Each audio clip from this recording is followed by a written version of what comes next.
Well, we begin a new week, and this week is Thanksgiving week. So I pray that you're going to have some wonderful time with your family this week and getting to spend time and just giving Thanksgiving to the Lord for all that He has done and all who He is. And we'll go ahead and finish off this book actually this week, and we'll begin the next book next week. So we're in chapter 5 of 1 Timothy. Do not rebuke an older man harshly, but exhort him as if he were your father. So again, Timothy is young, so he still needs to bring correction if these are going astray, but you exhort him as if he were a father instead of speaking harshly, because you show respect to your elders, and they will receive it much easier if you are treating them as your father. Now, there's times that I've had conversations with my dad about things that I don't know if I fully agree with, and so we have a discussion and we get to have these candid conversations, but we build each other up in that, because I can learn from him and he can learn from me, and we both share each other's hearts in that process of learning and teaching each other. Treat younger men as brothers, older women as mothers, and younger women as sisters with absolute purity. Give proper recognition to those widows who are really in need. And he gets into this in verses 9 through 10, because there were people that were trying to just sap off the church. So they weren't really in need, but they wanted to pretend they were in need, so they would come into the church, try to get whatever they could, these free handouts, and yet they were not actually taking care of their families, and they were using it for the wrong reasons. Again, nothing new under the sun. We have the same problems today. So let's read in verse 4. But if a widow has children or grandchildren, these should learn first of all to put their religion into practice by caring for their own family, and so repaying their parents and grandparents, for this is pleasing to God. I can't remember where it says this. I'll have to look it up. But there's a verse that says that the purest religion is one who takes care of the widows and orphans. There's nothing against that. There's no law against that. And so these children, he's expecting, if these widows have children and grandchildren, they are to take care of their mothers or their grandmothers first and foremost before the church. So family, take care of family. Then it continues, let's see, by caring for their own families and so repaying their parents. Verse 5. The widow who is really in need, again, he's emphasizing that again. The widow who is really in need and left all alone, she doesn't have any family to take care of her, puts her hope in God and continues night and day to pray and to ask God for help. So her role is to be an intercessor. I've seen this so much in the church settings too, where we have some older people that don't think they have any purpose after either they're widows or widowers, or they're up in age and they think that they just don't really have much to offer. Their role is to be an intercessor, which we desperately need, because the younger families aren't able to give that kind of a time that they would love to do. They're exhausted. I'm speaking out of experience here. We're exhausted. We're doing other kinds of ministry and more the legwork, because that's where we're at in life, and we're doing a lot. It's more of a doing ministry.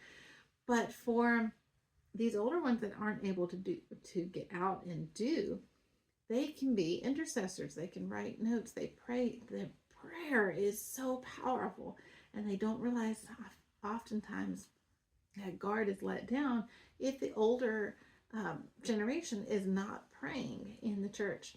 So it is imperative that they take up this mantle of prayer and intercede for the church body and intercede for those that the Lord puts on their heart at all hours. I hear so many stories, even in our own church, where these ladies are wonderfully praying for those, and then we end up having miracles and breakthroughs in different areas in different people's lives. Why? Because of the prayer covering of these ladies. And then you have those that are able to also do the legwork whenever it's needed. So you combine all of that together, and that's how you work and function as body of Christ. But the widow who lives for pleasure is dead even while she lives. So this is a woman who is she is satisfying the desires of her flesh. And so because of that, she's giving herself to all the things that are leading towards death, because she's not looking at what is godly or what where her spirit and feeding her spirit or soul, she's feeding the flesh. So therefore, she's eating a life that leads to death and not to life. And this would be somebody who would not be a widow that you would take care of. And this is where he says, give the people these instructions too, so that no one may be open to blame. If anyone does not provide for his relatives, and especially for those in his immediate family, he has denied the faith and is worse than an unbeliever or an infidel. That's pretty strong words. So if you have a family member that needs help, that is a real need, and you do not take care of that friend, that relative, you're worse than an unbeliever. Man, that's hard. But again, the purest form of religion is that is talked about throughout Scripture is to take care of the widows and the orphans. And so if you are not taking care of your own family, then you're worse than an unbeliever. That's scary.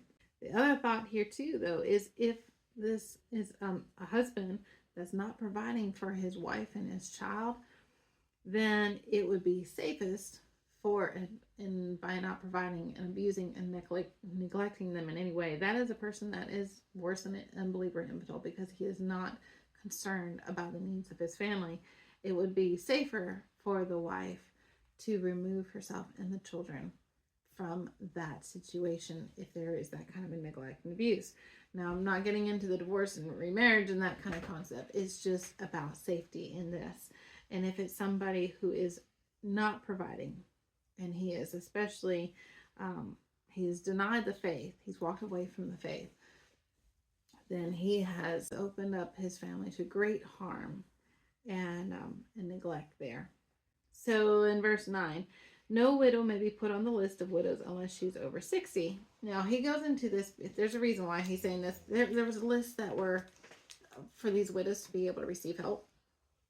And so if they would go into the care of the church, in exchange for receiving this care, they would also provide some service within the church, whatever that would be. But one of the things that they would do is they would pledge themselves to not marry and work for the church. So this is why he's saying she needs to be over 60, because it's less likely that you would marry at this point in this particular time period when the age was shorter. So therefore you had these younger women, which is what he was talking about. They're young, they have young children, they need to marry, which we'll get to in just a minute. So no widow may be put on the list of widows unless she's over 60 and has been faithful to her husband and is well known for her good deeds, such as bringing up children, showing hospitality, washing the feet of saints, helping those in trouble, and devoting herself to all kinds of good deeds. So you're not going to care for just any widows. You're going to care for those that truly are godly. So not just anyone that doesn't have a home or food, because you don't know if they've brought it on themselves, if they were responsible. Did they just not work just to get a handout? The women that you're going to take care of those who have actually poured in to other people, then you pour into them. So has she washed the feet of the saints? Is she helping those that are in trouble? Is she bringing up children? What has she done in her life? Those you bless. Because if you are, as a church, if you are pouring out, giving to all these people who are constantly in need, you're never going to have enough, because you're taking care of people that aren't trying to work. They're not trying to take care of others. But if you bless those who are, then they're going to turn around and they're going to be able to help more and more people. And that keeps that cup full, and you get to continually help and pour out to others. And then it'll motivate those who are not working, those who are lazy and idle and don't care, and they're feeding the pleasures of the flesh. Then hopefully it'll stir them up to realize that if they continue in that lifestyle, they will not be taken care of. But if they change their behaviors and they begin to change their life around, then they will be able to receive help. But most importantly, that they will be a blessing to others. So this is where Paul is talking about, is you don't just keep feeding something that is sapping life from everybody. you take care of those that are giving life. So Paul is just saying, be careful of where you sow your seed. If you're going to sow your seed onto dry gravel, and that's just going to snatch it up and take it away, like the parable that Jesus gives, then you've not done any good. But if you sow it into good ground that's already fertile and receptive, then you're going to yield back more that can even bless even more people. So be careful of where you give your assistance to. And same thing in our own lives. This is why anytime I want to help people on the side of the road, I'm always having to ask the Lord what I want to help them. My heart is to help anybody I see in need. But if I don't help them according to the way that the Lord tells me to help them, then I might be either enabling or I might put my family into danger because I don't know the circumstance and if they're truly somebody in need. So you have to exercise caution and discernment and wisdom in all of these areas. So let's finish off right here, and then we'll just go ahead and pick it up tomorrow.